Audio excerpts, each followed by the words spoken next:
الحمد لله وكفى وسلام على عباده الذين اصطفى أما بعد فأعوذ بالله من الشيطان الرجيم بسم الله الرحمن الرحيم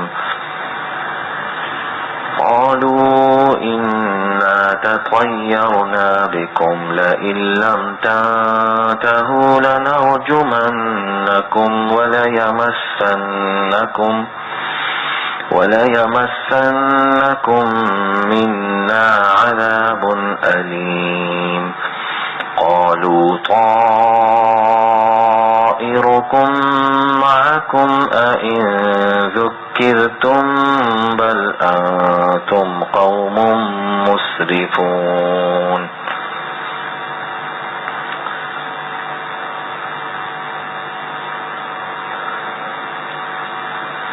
وقال النبي صلى الله تعالى عليه وآله وسلم لا عدوى ولا طيرة ولا هامة ولا صفر.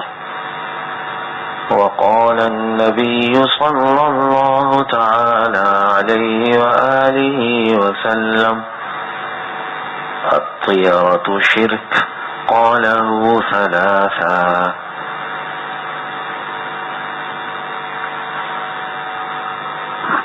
یہ جو مہینہ چل رہا ہے یہ سفر کا مہینہ ہے، اور آپ حضرات جانتے ہیں کہ یہ سفر کا مہینہ اسلامی تقویم کا یعنی اسلامی کیلنڈر کا دوسرا مہینہ ہے ترتیب کے اعتبار سے، اور اس مہینے کے بارے میں بہت سے توہمات مشہور ہیں. خاص طور سے یہ کہا جاتا ہے کہ یہ مہینہ بہت منحوس ہے.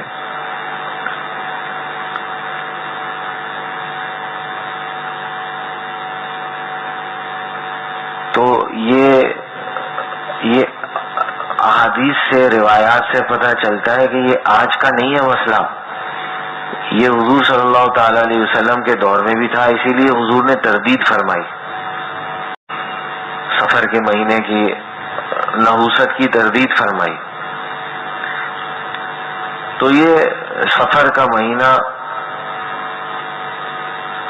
اس مہینے میں بذات خود کوئی نحوست نہیں ہے، اگرچہ کہ اس کی کوئی خاص فضیلت بھی نہیں، حدیث میں نہیں آئی کہ اس جیسے رمضان کی آئی ہے یا عشرہ ذی الحجہ کی آئی ہے، تو اس طرح سفر کے مہینے کی کوئی خاص فضیلت بھی نہیں ہے، لیکن یہ مہینہ منحوس بھی نہیں ہے. تو پہلے تو یہ سمجھ لیں کہ سفر کو سفر کس لیے کہا جاتا ہے. بعض لوگوں نے کہا کہ سفر کو سفر صفر کی وجہ سے کہا جاتا ہے، صفر کہتے ہیں زیرو کو. اور ہوتا یہ تھا کہ محرم الحرام میں یہ جو لڑائی اور قتال جہالت کے زمانے میں بھی، جاہلیت کے زمانے میں بھی ممنوع تھا. وہ لوگ اس کو ناجائز سمجھتے تھے، حرام سمجھتے تھے. اس لیے محرم میں لڑائی سے بچنے کے لیے سفر میں ہی نکل جاتے تھے تاکہ اسی مہینے میں لڑ مر لیں جتنا لڑنا مرنا ہو. اور چونکہ ایسا کرنے سے مرد گھروں سے نکل جاتے تھے تو گھر خالی ہو جاتے تھے، تو اس لیے اس کو سفر کہا ہے، صفر بمانے خالی کے، زیرو کے. تو اس لیے گھر میں مرد نہیں ہے تو گھر صفر ہو گیا، زیرو ہو گیا، خالی ہو گیا، اس لیے اس کو سفر کہا جاتا ہے. بعض نے کہا کہ یہ سفرن سے ہے، اور سفر کے معنی پیلاہٹ کے ہیں. جب اس مہینے کا نام رکھا جا رہا تھا تو خزاں کا مہینہ تھا، خزاں کے مہینے میں پتے جھڑتے ہیں اور پیلے ہو جاتے ہیں، پتوں کا رنگ پیلا پڑ جاتا ہے. تو لوگوں نے کہا بس اس کا نام سفر رکھ دو.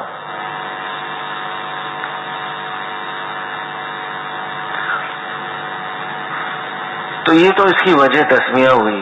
بہرحال اس مہینے میں کوئی جو جس طرح سمجھ لیا گیا ہے کہ اس مہینے میں کچھ نحوست ہوتی ہے اور اس مہینے میں سفر نہیں کرنا چاہیے، سفر میں سفر نہیں کرنا چاہیے ورنہ نقصان کا اندیشہ ہے، یا بدشگونی لی جاتی ہے. اور خاص طور سے خواتین میں مشہور ہے 13 تیزی. 13 تیزی غالباً اس وجہ سے کہا جاتا ہے، اور یہ حضور صلی اللہ تعالی علیہ وسلم کا مرض الوفات سفر میں شروع ہوا، 13 دن جاری رہا. 13 دن، ان 13 دنوں میں شدت آ گئی تھی آپ کے مرض میں، اور جس کے بعد آپ کا وصال ہوا. تو اس لیے اس کو شاید مرض میں تیزی آ جانے کی وجہ سے سفر اور ربیع الاول کے دنوں کو ملا کر 13 تیزی کہا جاتا ہے. یہ بھی ایک غلط وہم توہم مشہور ہے خواتین میں خاص طور پر. پھر اسی لیے اس مہینے کی میں جو نحوست سمجھ لی گئی ہے، اس سے بچنے کے لیے اس مہینے میں مختلف چیزوں کا اہتمام کیا جاتا ہے. چنے بانٹے جاتے ہیں، چنے تقسیم کیے جاتے ہیں، اور چنوں کا چورا کر کے ان کا صفوف بنا کر اس کو تقسیم کیا جاتا ہے تاکہ جو مصیبت آنی ہو وہ ٹل جائے. اور یہ بھی کہا جاتا ہے کہ اس مہینے میں سفر نہ کرو، اس مہینے میں شادیاں بھی مت کرو، اور اس مہینے میں کوئی خوشی کی تقریب وغیرہ منعقد نہ کرو، کیونکہ یہ مہینہ نحوست کا مہینہ ہے، العیاذ باللہ. اور یہ جو توہمات ہمارے اندر آئے ہیں یہ غیروں سے آئے ہیں، دوسری قوموں سے آئے ہیں. وہ ان کے یہاں ایسا ہوتا تھا کہ باہر نکلے گھر سے تو عورت پہ نظر پڑ گئی تو کہتے تھے بس اب ہمارا جس مقصد سے باہر نکلے وہ مقصد پورا نہیں ہوگا. تو یہ کوئی چیز نہیں ہے، یہ تو اللہ کے حکم سے ہوتا ہے. جو ہوتا ہے اللہ کے حکم سے ہوتا ہے. کسی کی نظر لگ جانے کو یا کسی کے یعنی کسی مہینے کی وجہ سے، کسی ایام کی وجہ سے، کسی دن کی وجہ سے یہ نحوست نہیں ہوتی. کسی دن میں نحوست نہیں، کسی مہینے میں نحوست نہیں. ہاں فضیلت والے مہینے ضرور ہیں، نحوست والا کوئی مہینہ نہیں. سارے مہینے اللہ کے بنائے ہوئے ہیں. ان عدت الشہور عند اللہ 12 شہرا فی کتاب اللہ، اللہ نے بنائے 12 مہینے.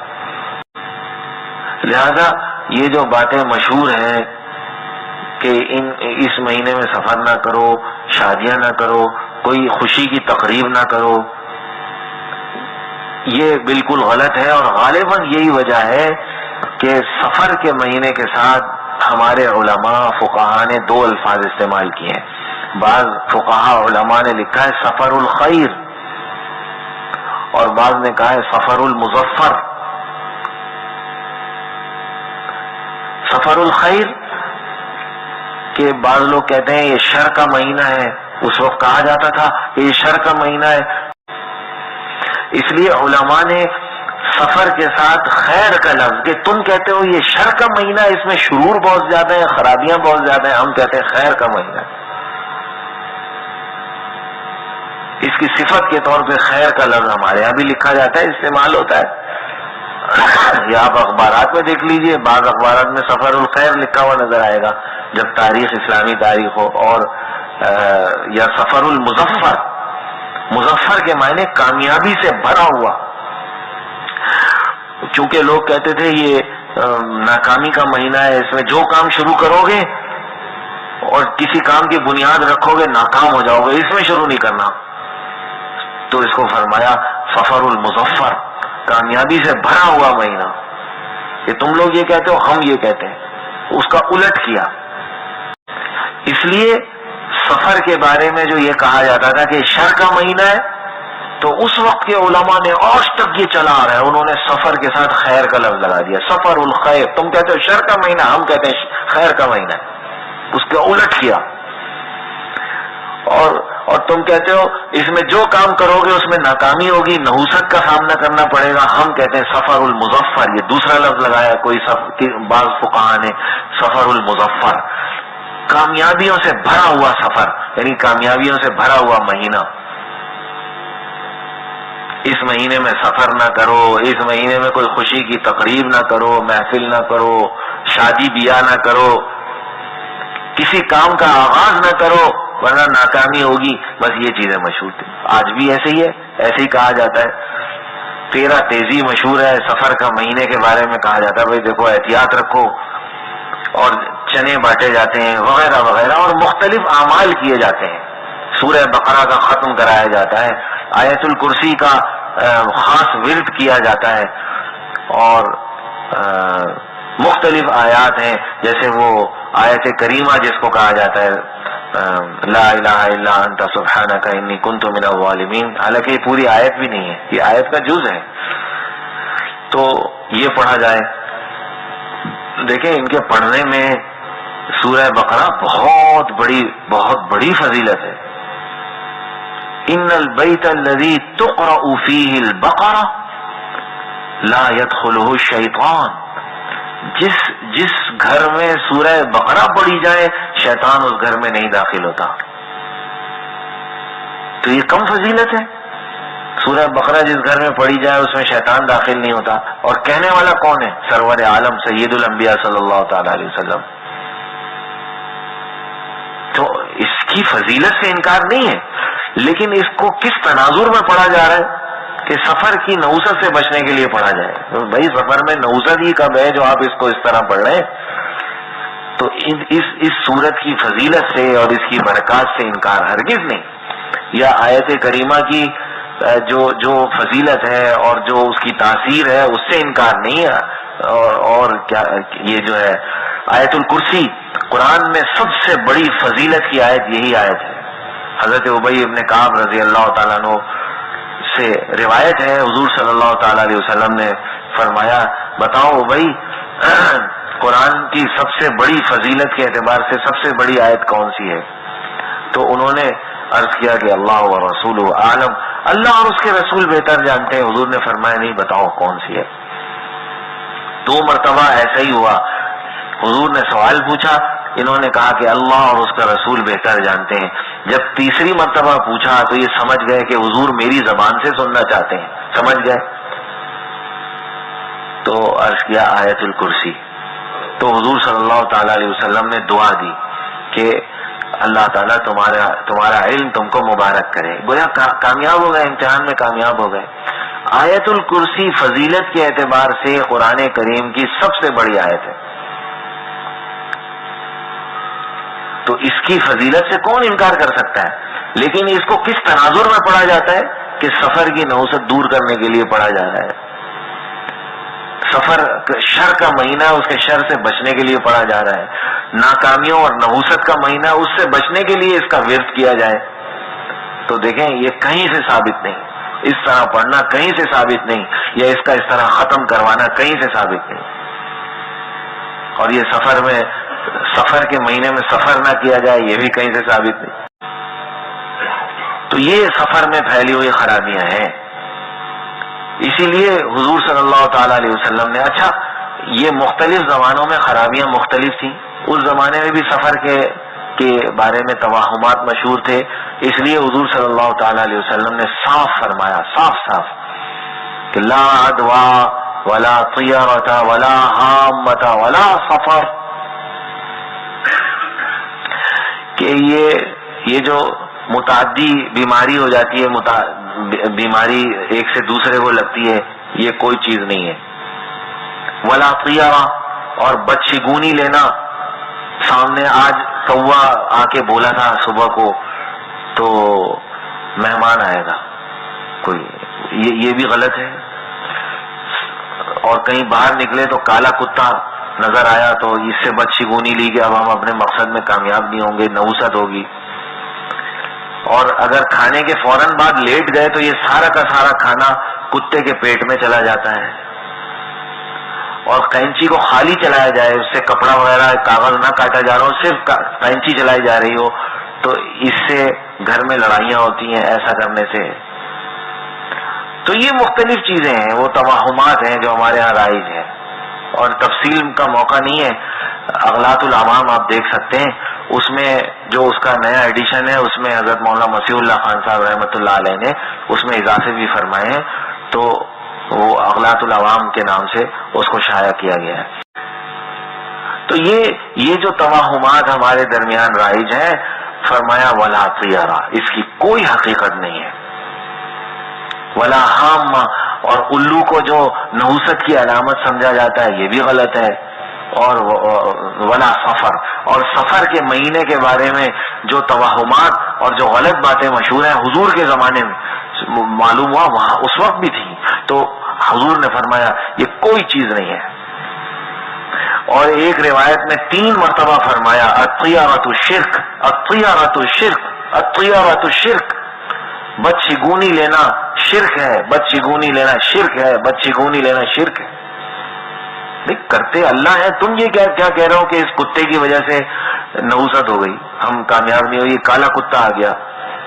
کامیابی اللہ دیتے ہیں، ناکامی بھی اللہ کا فیصلہ ہوتا ہے، یہ تم کتے پہ کیوں ڈال رہے ہو؟ یہ تو شرک کر دیا تم نے اس مفہوم میں، یہ الطیارۃ الشرک 3 مرتبہ فرمایا تاکید کے طور پہ کہ یہ بدشگونی لینا شرک ہے۔ وہ حضرت صالح علیہ السلام سے ان کی قوم کے لوگوں نے یہ کہا قولوا اطیرنا بک وبمن معک، کہ اے صالح العیاذ باللہ، ان کی جرأت دیکھیں، اے صالح ہم تم کو اور تمہارے جو ساتھ ہیں ان سب کو منحوس سمجھتے ہیں۔ تو اس پر حضرت صالح علیہ السلام نے جواب دیا قال طائرکم عند اللہ بل انتم قوم تفتنون، تمہیں پتہ بھی ہے اللہ کے ہاں تمہاری نحوست اللہ کے ہاں لکھی ہوئی ہے کہ تم منحوس ہو، تم کیا کہہ رہے ہو؟ قال طائرکم عند اللہ، تمہاری نحوست اللہ کے ہاں ہے، یعنی اللہ کے ہاں لکھی ہوئی تم منحوس ہو، تم ایسا کہہ رہے ہو؟ بل انتم قوم تفتنون، بلکہ تم وہ قوم ہو جو فتنے میں پڑے ہوئے ہو، عذاب میں مبتلا ہو گئے ہو۔ اللہ کی نافرمانی بھی تو ایک عذاب ہے، ایک بہت بڑا فتنہ ہے، شرک کرنا بھی تو بہت بڑا فتنہ اور عذاب ہے۔ ایک غزوے سے واپسی پر حضور صلی اللہ تعالی علیہ وسلم کا ایک جگہ ایک وادی میں قیام ہوا، مشہور واقعہ ہے۔ حضور صلی اللہ تعالی علیہ وسلم اور صحابہ تھکے ہوئے تھے، سوئے، ایسے سوئے کہ نماز کے وقت آنکھ نہیں کھلی۔ سورج کی کرنیں جب پڑی ہیں تو حضور صلی اللہ تعالی علیہ وسلم سب سے پہلے بیدار ہوئے، آپ نے صحابہ کو اٹھایا، جگایا اور فرمایا چلو اس وادی سے نکلو، یہ وادی منحوس ہے، اس وادی سے نکلو، یہاں شیطان ہے۔